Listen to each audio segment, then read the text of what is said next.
Hola, ¿qué tal amigos de San Juan TV? Mi nombre es Ingi Padilla y en este tercer programa del mes de febrero estamos fomentando el valor de humanidad. Hoy les daré algunas formas saludables en las que podríamos usar la miel, ahorrando tiempo y dinero. Ayuda con la indigestión. Tomar 1 o 2 cucharadas calmará tu estómago. Vamos a nuestra primera cápsula, un valor para vivir. ¿Qué tal amigos de San Juan TV? Es un gusto nuevamente poderles saludar.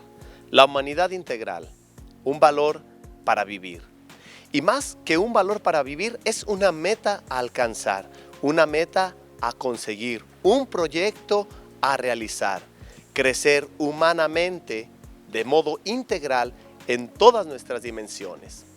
Últimamente me ha tocado tener contacto con padres de familia jóvenes, de estos que ya tienen estudios en psicología, en pedagogía y en diversas áreas de estos ámbitos de la educación. Y me he sorprendido gratamente de cómo aplican todos estos conocimientos en su propia vida familiar. Como papá y mamá, partiendo de los estudios que tienen, ahora toman decisiones sobre la educación de sus hijos. Y un aspecto que me llamó la atención es que precisamente se dan cuenta de que, por una parte, los estudios pueden iluminar y dar pistas, pero a veces los hijos descomponen todas esas enseñanzas, porque cada uno resulta ser un recipiente que recibe los mismos conceptos, los mismos consejos, las mismas enseñanzas, de un modo totalmente diferente a como lo recibe el otro. Y estamos hablando de padres preparados en el ámbito educativo y pedagógico. Y ellos mismos se dan cuenta de cómo esta tarea es una tarea hermosa, maravillosa, pero demandante. Es una tarea que pide una entrega total, una donación más allá del propio ámbito intelectual, sino que tiene que ir a lo emocional, tiene que ir también al ámbito psicológico, ciertamente, al ámbito físico, pero sobre todo sin descuidar también el ámbito espiritual. Estos padres de familia ahora con todas estas herramientas se sorprenden. ¿Cómo hicieron nuestros padres sin tanta herramienta pedagógica, digamos así, para ayudarnos a nosotros a crecer? Lo primero es valorar esa enseñanza y ese esfuerzo de nuestros padres y agradecerles. Porque sin duda alguna, ese dicho que dice que lo que con tus padres hicieres, con tus hijos lo pagarás, a veces nos da mucho que recordar. Y cómo no agradecer a aquellos que se esmeraron por hacernos y forjarnos tal y como somos. Es cierto, pudieron haber tenido sus limitaciones. Sin embargo, trataron de forjar en nosotros siempre personas íntegras. Y eso es lo que tenemos que buscar siempre, ser personas íntegras, personas que desarrollen todos los ámbitos de su propia vida. Y sobre todo, una recomendación para los padres de familia. No olviden que la familia sigue siendo ese ámbito primordial y privilegiado para la educación de los hijos. Y ahí es donde se sientan las bases para que cada uno sea una persona íntegra. Así pues, la humanidad integral es un valor para promover, una meta para alcanzar, un valor para vivir. Nos vemos en la próxima. Alguna de ellas es el cuidado de tus heridas. Puede ayudarte a acelerar el proceso de cicatrización de lesiones como erupciones cutáneas, quemaduras y abrasiones de la piel. Vamos a nuestra siguiente cápsula, Tesoros Ocultos de San Juan. ¿Qué tal amigas y amigos de San Juan TV? Yo soy el doctor Everardo López Padilla, el médico historiador, con la cápsula Tesoros Ocultos de San Juan. Y estamos en la tercera parte de esta interesantísima charla con el maestro Sinaí Suárez Arriaga, el escultor de Dios. Y nos quedamos la semana pasada en la explicación del tallado de las imágenes de pasta de caña de maíz. Nos está contando de qué está hecha y cómo está hecha nuestra Madre Santísima de San Juan desde hace ya casi 500 años. Así que, maestro, por favor, explíquenos, platíquenos cómo se hace el tallado de las imágenes de pasta de caña de maíz. Muy bien, pues bienvenidos aquí a este otro proceso. Sabemos que son varios procesos para el tallado, pero yo específicamente utilizo el que me es más fácil, ya por mi experiencia que tengo en el tallado. Pues en esos tiempos pues utilizaba herramienta que pues, los propios escultores realizaban ellos mismos. En este caso pues yo utilizo lo que son navajas de cúter con mucho filo, pero algo muy importante que se debe de tomar en cuenta antes de realizar una imagen de pasta de caña, se debe de realizar más en los tiempos de sol, cuando son secas. Cuando trabajamos la técnica en tiempos de lluvias, pues hay bastante humedad, por lo cual se nos va a dificultar un poco más la elaboración y va a ser un poco más tardado. Hay veces que nos encontramos hasta con un poquito de pudrición en la parte del empastado del modelado. Entonces, pues es importante trabajarla más en tiempos de secas, porque eso nos va a ayudar a que no se originen lo que son los hongos o se empiece a pudrir la escultura. Bien, pues para el tallado, cuando ya terminamos el atado, que ya llevó el proceso del secado completamente de 1 mes a 2 meses, ya la caña va a estar completamente seca, la vamos a desatar y vamos a empezar a encontrar lo que son los atados de esta forma. Y aquí es donde nosotros vamos a empezar a dibujar o a tomar las primeras proporciones de anatomía, si va a ser un rostro, mano, algún pie o cualquier otra parte del cuerpo. Nosotros debemos de cortar un poco para ver si la caña nos permite tallar, porque hay veces que la caña se puede atorar con la navaja y nos va a dar un poco más trabajo poderla tallar. Cuando ya está completamente seca, pues empezamos a hacer las figuras. En este caso, pues yo aquí tengo pues, más o menos este rostro, para que se den una pequeña idea de cómo va el tallado de la caña. Después del tallado, que ya está completamente proporcionado, vamos a pasar a la siguiente técnica, que es el modelado. En el modelado debemos de tomar en cuenta que la pegadura sea muy homogénea o la pasta sea muy homogénea para nosotros poder hacer lo que es el modelado de esta forma. Como ustedes podrán ver, pues se queda completamente fija. Este proceso nos va a ayudar a afinar un poquito más lo que es las facciones del rostro, manos, de todo el cuerpo, y debemos de dejar secar más de 1 mes o hasta 1 mes, dependiendo del clima. Cuando hay mucho sol, pues seca esto muy rápido y va a llegar más o menos hasta este tono. Es cuando va a estar completamente duro y eso nos va a dar la pauta para poder seguir con los demás procesos. Ya cuando está completamente modelada, en este caso, yo ahorita me encuentro realizando un Cristo de tamaño natural. Como podrán ver a mis espaldas, pues ya tengo elaborado el rostro. El rostro de este Cristo, pues ya tiene, se pudiera decir que casi los procesos ya finales, porque ya se esculpió, ya se modeló, ya se aplicó una ligera capa de cola de conejo para que diera mayor firmeza en la pasta ya seca, y esta a su vez no se desprenda, y posteriormente ya vamos al reintelado. El reintelado es cuando nosotros ya tenemos completamente la imagen seca con la pasta, aplicamos lo que es tela de lino para dar mayor firmeza y dar finura en el rostro. Posteriormente ya viene lo que es el estucado.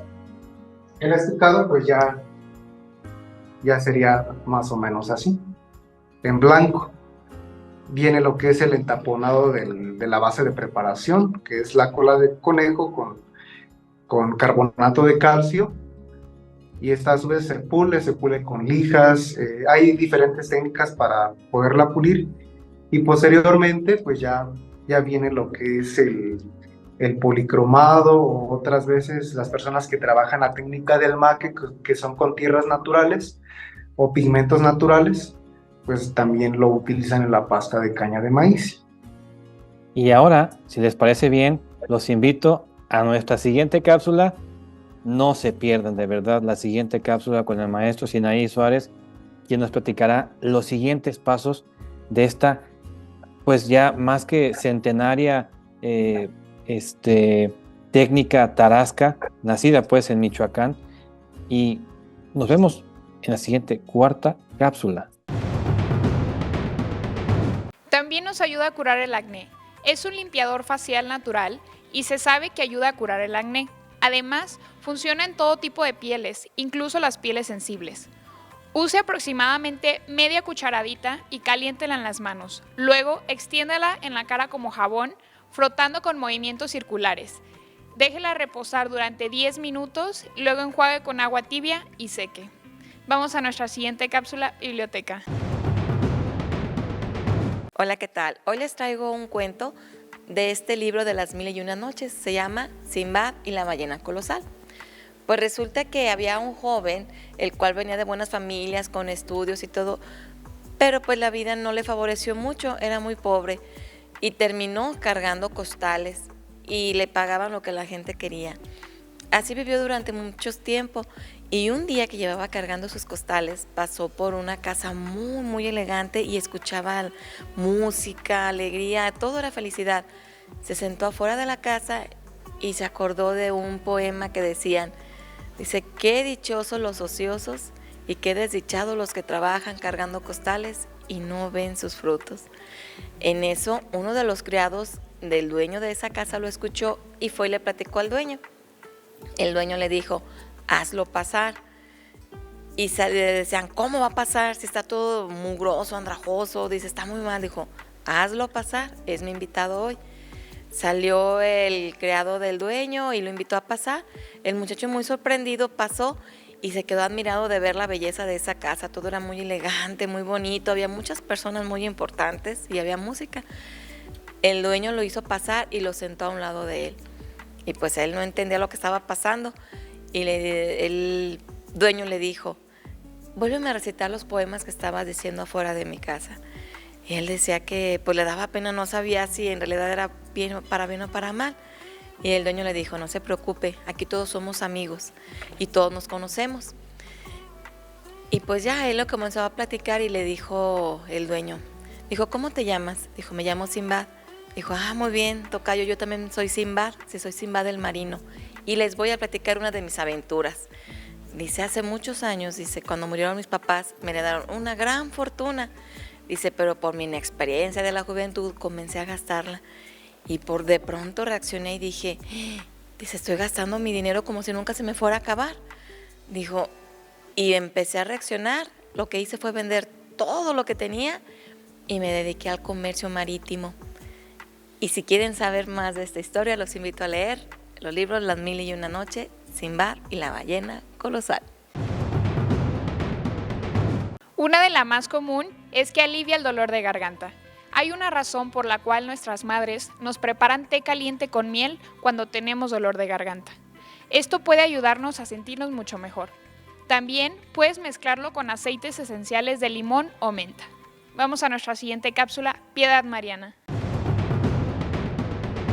Amigos de San Juan TV, nuevamente el Padre Pancho con ustedes.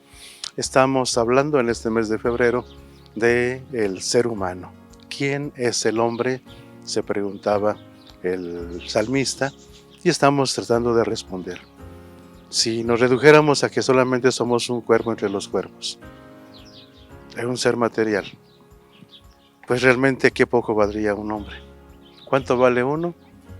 Lo que sumados nuestros elementos químicos pesarían, eso sería nuestro valor, tanto de carbono, tanto de determinado ácido, tanto de esa materia, pero sabemos que somos algo más que cuerpo.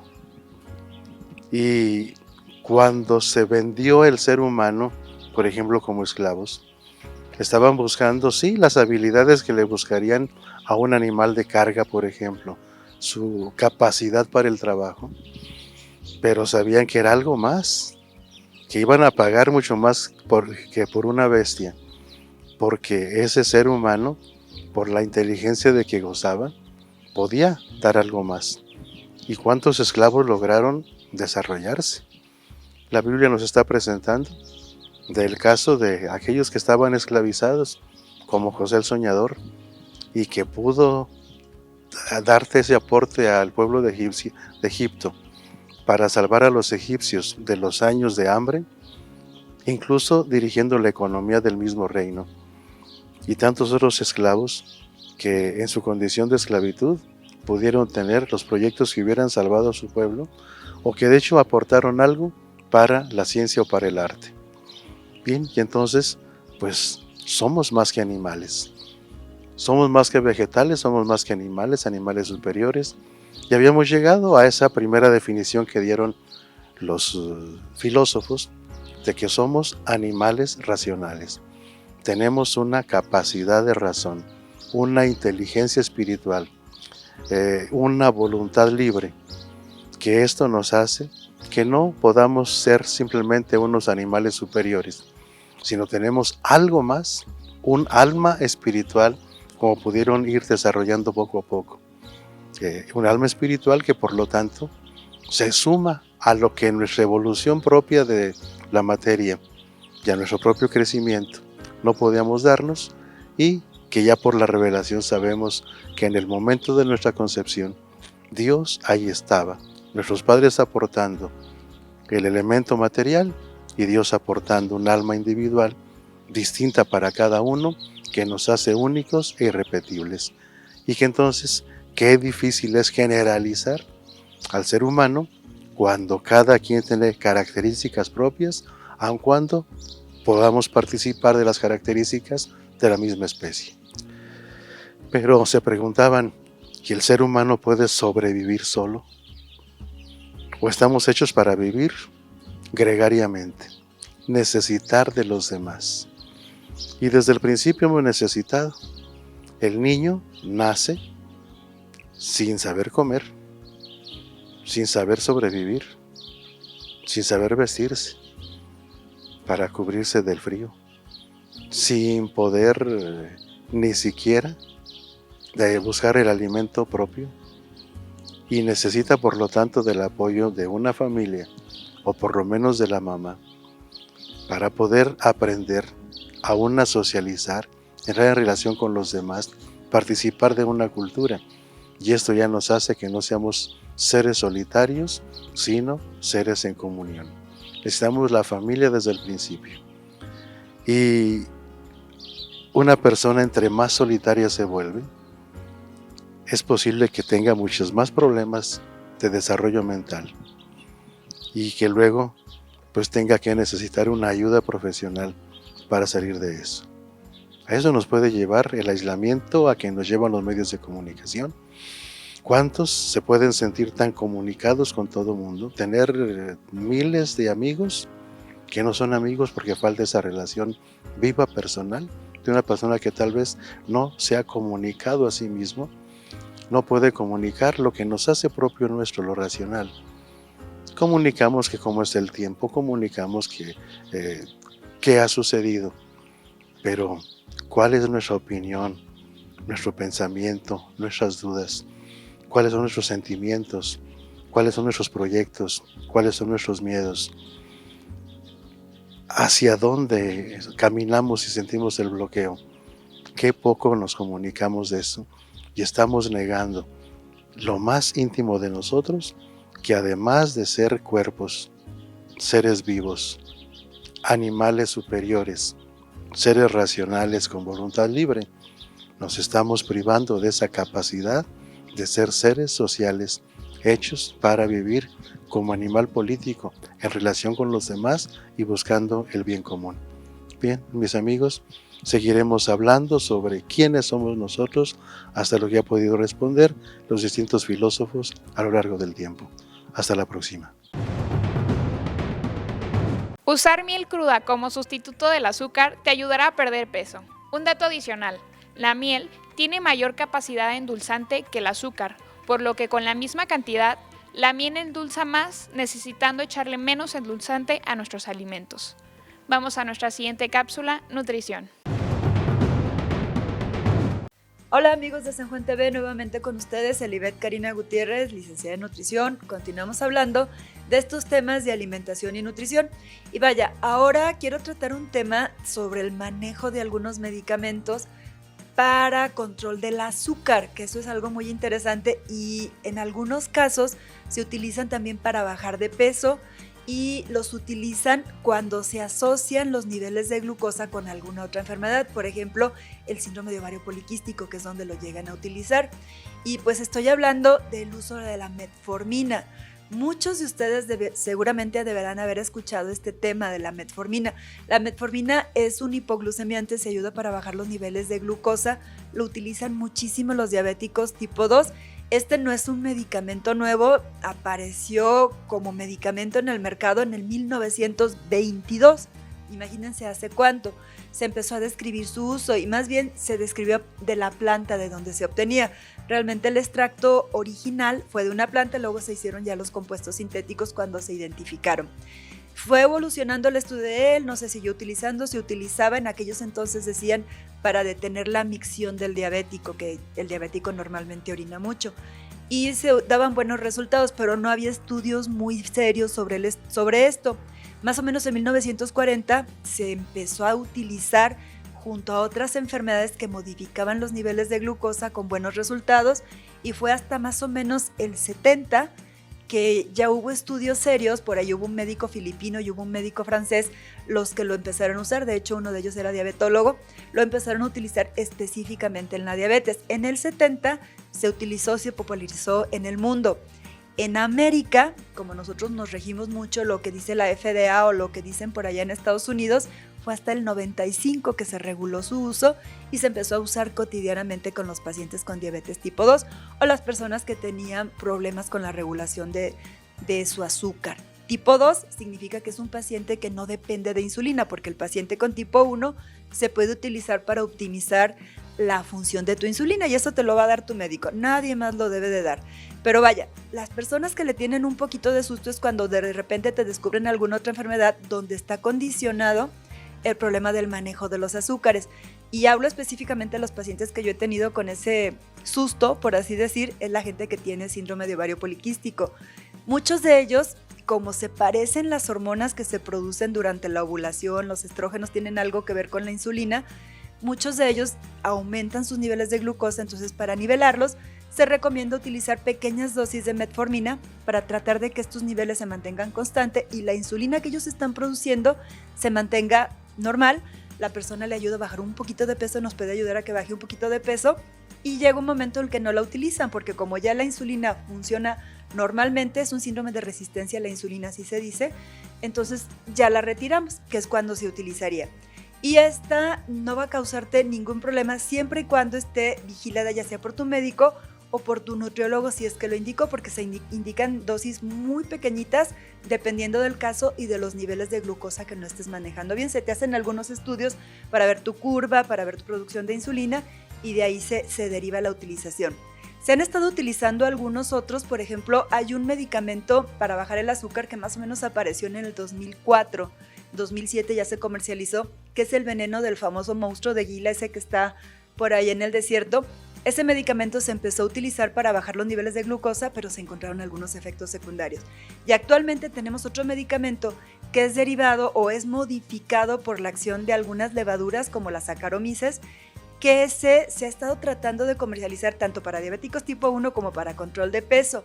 El problema de esos medicamentos, las sales como tales, la liraglutida o la semaglutida, estas dos sí tienen buenos resultados, sí te van a ayudar a bajar de peso, son productos inyectados, mejoran los niveles de insulina, pero sus efectos secundarios ya están descritos desde simples náuseas, vómitos, hasta complicaciones con tu tiroides o incluso con el páncreas. Tienen muy buenos resultados, pero ojo, si lo vas a utilizar, eso realmente hay que justificarlo con estudios, hay que justificarlo con una vigilancia donde tu médico, principalmente el endocrinólogo, esté atrás de ti y el nutriólogo dosificando bien los niveles de glucosa, porque puedes tener bajas tan altas o bajas tan altas, por así decirlo, bajas muy abajo, que puedes tener algo que pueda comprometerte en tus labores diarias o que se complique con alguna otra cosa más. Por lo tanto, este tipo de medicamentos los vas a escuchar, están muy de moda, los han empezado a promover con sus nombres comerciales, son costosos, realmente son muy costosas estas terapias y son inyectados. Pero si tú has oído de ellos o los quieres utilizar o crees que pueda ser candidato, ya sea como diabético o para control de peso, consúltalo con tu médico, específicamente con tu médico endocrinólogo, que es quien lo va a manejar adecuadamente, y si él lo considera necesario, te deriva con nosotros los nutriólogos para manejarte tu dieta de acuerdo al medicamento que estás utilizando. Nos vemos en la siguiente cápsula. También nos ayuda con el aumento de energía. Tomar una cucharada de miel antes de un entrenamiento aumentará el rendimiento deportivo. Vamos a nuestra siguiente cápsula, Acción con Valor. Hola, ¿qué tal? Bienvenidos a Acción con Valor. El día de hoy vamos a hablar sobre las paredes y los techos verdes. ¿A qué me refiero cuando hablo de que estos son verdes? Con verdes no me refiero a que literalmente el color sea verde, aunque de alguna manera sí lo sea. Me refiero más a que es algo natural y que tiene plantaciones en sí. Un techo o una pared con plantaciones no es algo muy común de ver. Sin embargo, quizás la mayoría de las personas que están viendo esto ya han visto alguna en algún restaurante o en alguna estructura cualquiera. Pero, ¿a qué se viene con esto? Con las paredes y los techos verdes podemos comprender que se puede luchar contra ¿qué? El calor, el calentamiento global en sí. ¿Y de qué forma? ¿Cómo esto puede llegar a afectar en cómo se mueve el calor mediante estas estructuras? Vamos a dar un ejemplo. Una casa que tiene uno de estos techos verdes, digamos, regula el calor, pero ¿de qué manera? Pasa que el calor es regulado por las plantas que estén creciendo ahí. Y sí, esto viene funcionando como un jardín implementado arriba del techo de la casa. ¿Y de qué manera? Vamos a ver un poco la estructura. La casa tiene su techo normal y corriente como cualquier otras casas tienen. Este techo después tiene algo que va a sostener la humedad que va a venir de esa planta que va a haber arriba, algo como una jaula. Después de esto va a venir ese tipo de esponja que va a absorber la humedad que ésta produzca en exceso. La planta que ya no necesite aquella agua, aquella humedad, va a estar en la esponja y puede volver a absorberla en caso de volver a necesitarla. Y después de esto, ¿qué viene? Después de la esponja viene la tierra, o el lugar en el que este va a ser plantado. Si hablamos de plantas un poco más desérticas como un cactus, puede llegar a ser arena o en algunos casos grava. Pero en este caso, tomemos a la tierra como ejemplo. En esta tierra, lo que viene siguiente, la capa que sigue, son las plantas en sí. Pueden ser flores, pueden ser muy amplias y cubrir todo el techo de la casa o cubrir solo una pequeña sección. Esto viene siendo no expansivo. En cambio, si toda la casa está cubierta por este techo, sí se está hablando de un jardín en el techo expansivo, un techo verde expansivo. Y ya que hablamos de cómo están estos constituidos, ¿qué tal de las paredes? ¿Es acaso lo mismo? Sí, pues puede algunas plantas crecer de manera vertical, digámoslo, como una pared. Tales pueden ser las plantas como vienen siendo las lianas. Estas lianas van a funcionar casi exactamente como arriba, sin embargo no van a ser la misma planta y van a crecer con más facilidad en las paredes. Los techos y las paredes verdes, ¿en qué pueden llegar a ayudar además del calor? Bueno, vamos a ponerle un nombre a esto, que viene siendo el efecto isla.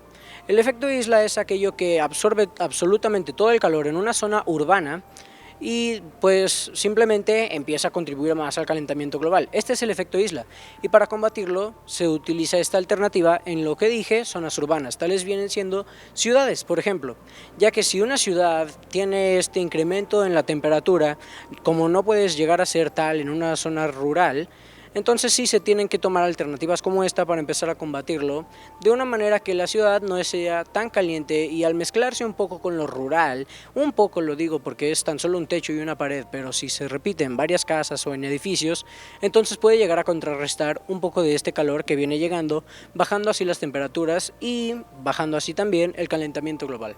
Entonces siempre hubo maneras algo simples para contrarrestar el calentamiento global y apenas las estamos descubriendo, pero eso es algo muy bueno que si se sigue practicando y se sigue practicando muy continuamente, entonces pues muchísimo mejor, y de esta manera en las zonas urbanas ya no va a haber tanto calor como antes se solía producir en estas, que son una de las más grandes generadores de calentamiento global después de las fábricas. Nos vemos en la próxima Acción con Valor. Poderoso hidratante. La miel es un hidratante natural por excelencia. Pero si además la combinas con las propiedades del cacao, tenemos un dúo perfecto. También podrás mezclar una cucharada de miel con aceite de oliva y un poco de jugo de limón para hacer una loción ultra hidratante. Vamos a nuestra siguiente cápsula, Gotitas de Éxito. Bueno, muy buenas tardes, saludando como siempre a la gente hermosa de Gotitas de Éxito, San Juan TV. Ya un año más con Gotitas de Éxito, y pienso, si me permiten hablar de pienso, que para las cápsulas iniciando un año podríamos nosotros entrar en un estado de reflexión de hábitos. Me parece que es un muy buen tema para comenzar un año, por lo menos enero, febrero, son 2 meses donde uno empieza a tener muy buenos propósitos para que sea un año espectacular. Entonces, pues vamos a crear ese análisis sobre hábitos, y creo que para hablar de hábitos hay que encontrar una fuente tan importante como el asesor de grandes empresas, que es el señor Steve Covey, donde lo plasma precisamente en un gran libro,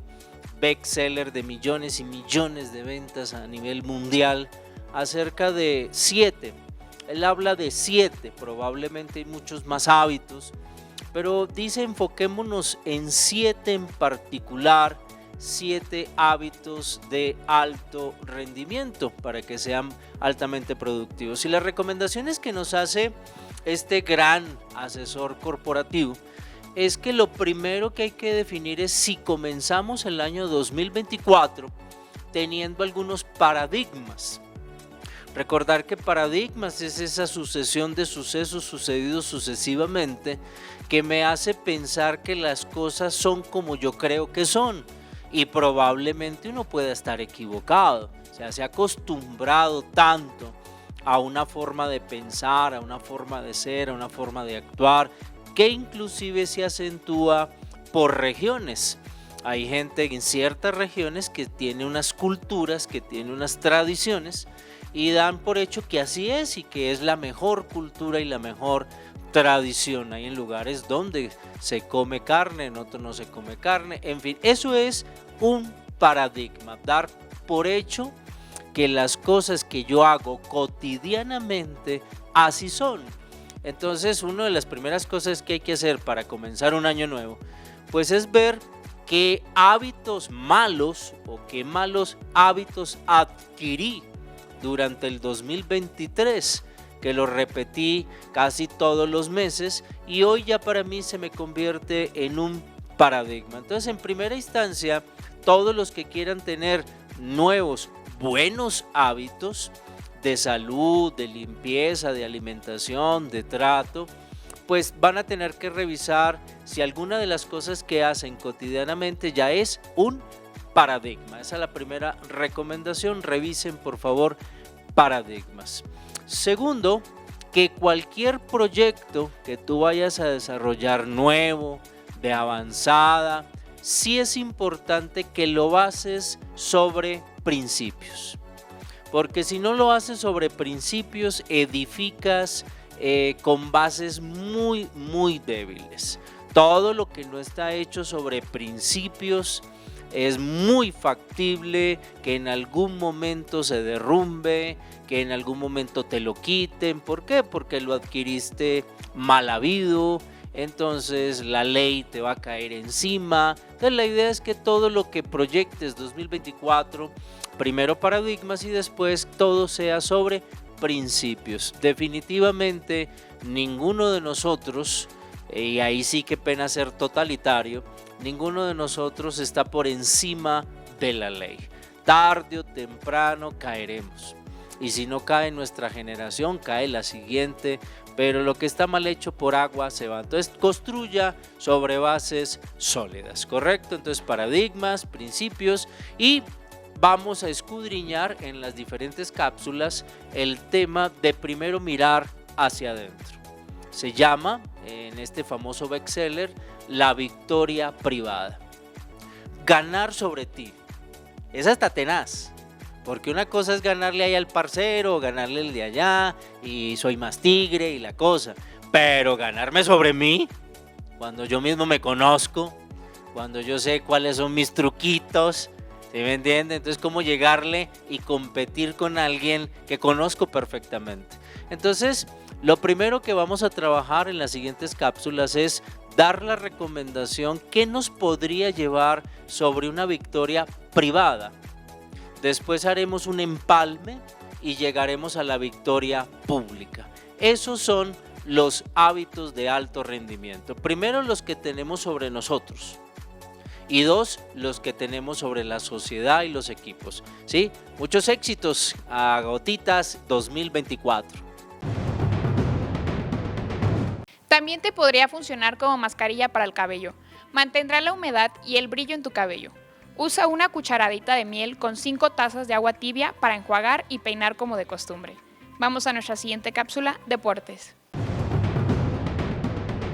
El día de hoy nos encontramos en Cabañas de Mezquititlán, un punto medio entre Jalos y San Juan de los Lagos, en donde aquí muchas personas practican lo que es el motocross, pero ¿para qué les digo más? Vamos a ver esta cápsula. El día de hoy nos encontramos con Carlos y bueno, platícanos en qué consiste el deporte del motocross, cuántas categorías son y pues en qué categoría es la que compites, Carlos.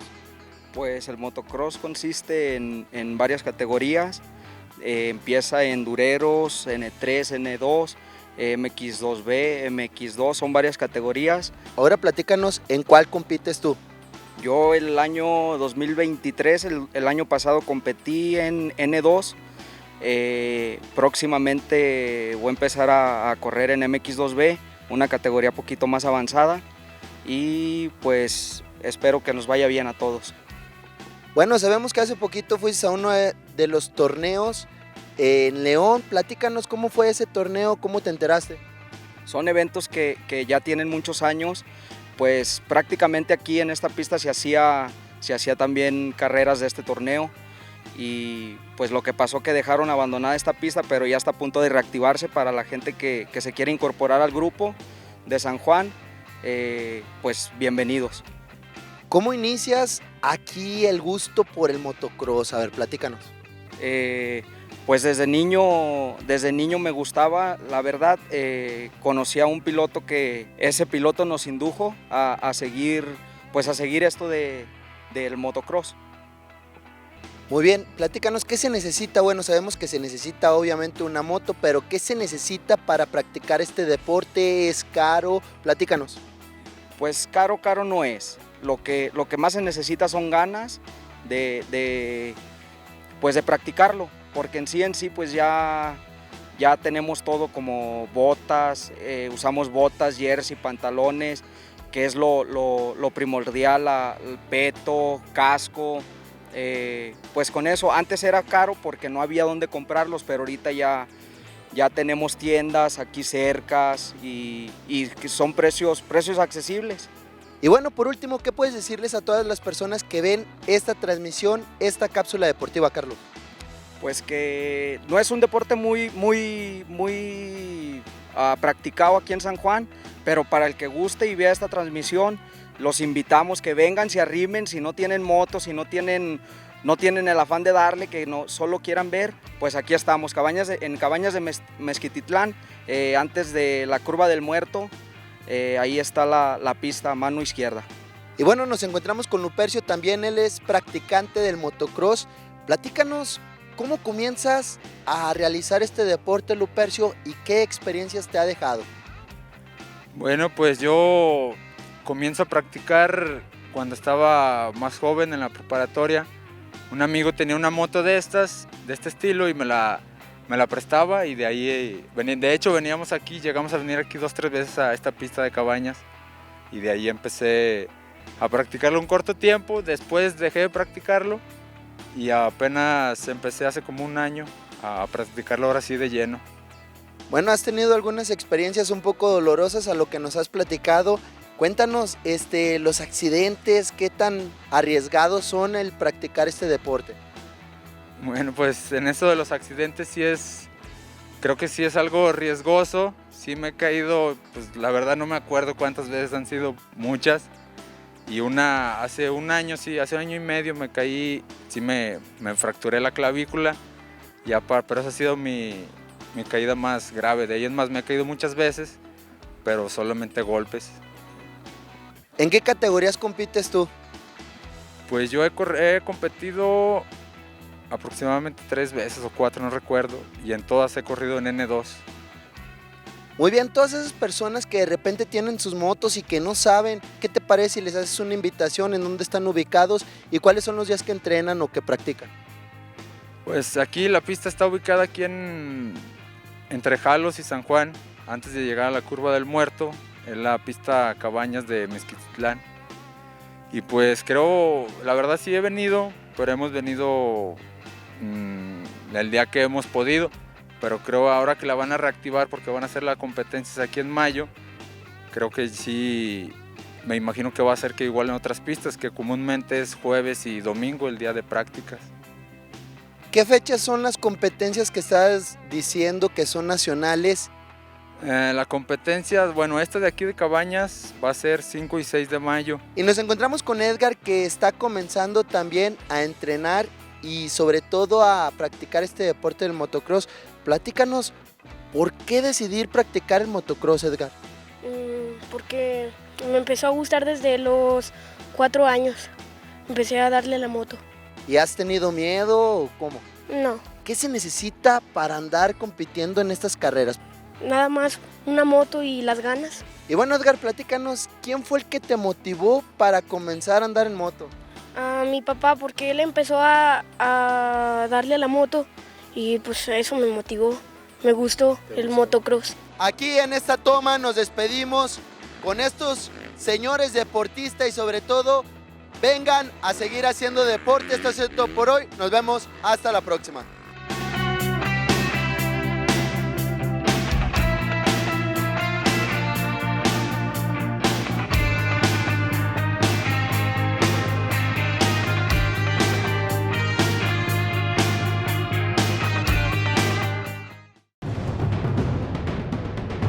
Otra de sus funciones es que ayuda a dormir. Cada vez que puedas, tómate una cucharadita de miel antes de dormir. Se sabe que la miel ayuda a absorber el triptófano, el cual es esencial para promover la liberación de la serotonina, la cual regula el sueño y el placer. Esto ha sido todo por hoy. Mi nombre es Ingi Padilla y esto fue San Juan TV.